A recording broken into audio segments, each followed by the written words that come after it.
We are taught to remember Aesop as the author of preschool morals, the man who gave us the patient tortoise and the arrogant hare. But the historical record suggests a much darker figure, a former slave who climbed the social ladder of antiquity by trading in the vulnerabilities and secrets of the ruling class. By wrapping political subversion in the imagery of wolves and lions, he distributed seditious ideas across borders that a battalion couldn't cross, creating a system of communication that functioned as a coded attack on the elite.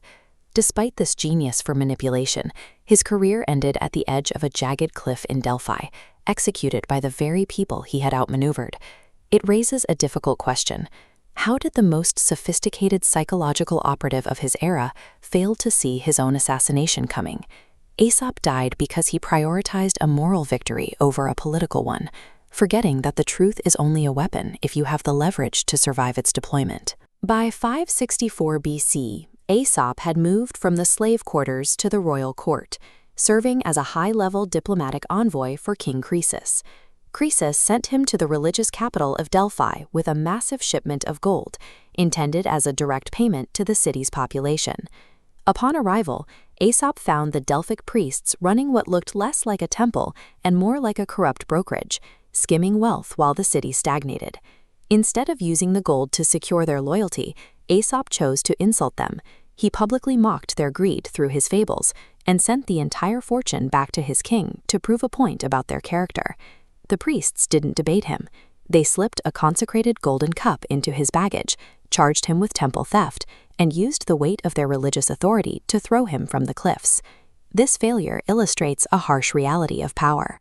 Aesop used his satire to look down on the priests, which simply gave them a reason to kill him, rather than a reason to fear him. Influence is not achieved by being right.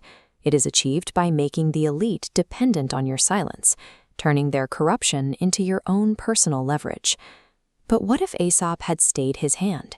If he had kept the gold and used it to buy the silence of those priests, he could have converted the temple into a massive intelligence network.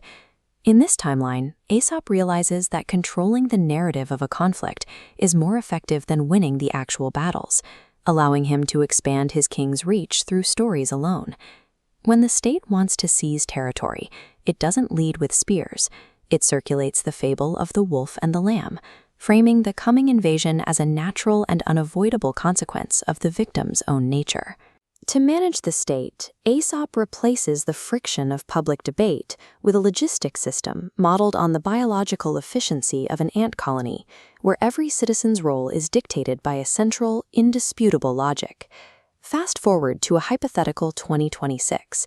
This is a world where standard language has eroded, replaced entirely by brief, symbolic fables that transmit complex social orders instantly.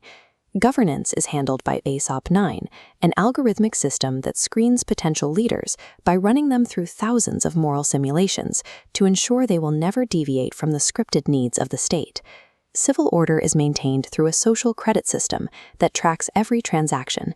If your behavior mirrors the greed of the Golden Goose fables, your access to the economy is restricted.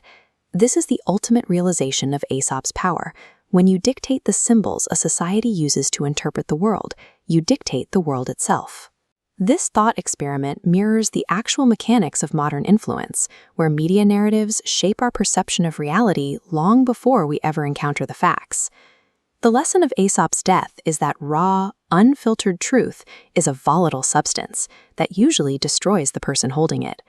Satire and truth-telling are tools of total destruction, but if you wield them while your own throat is exposed, the system will always find a way to silence the messenger. To truly exert power, you don't die for the truth. You hide it inside a metaphor until that metaphor becomes the only way people know how to speak. In the end, history isn't written by the lions. It is written by the storytellers who convinced the lions they were simply playing a part in a much larger script.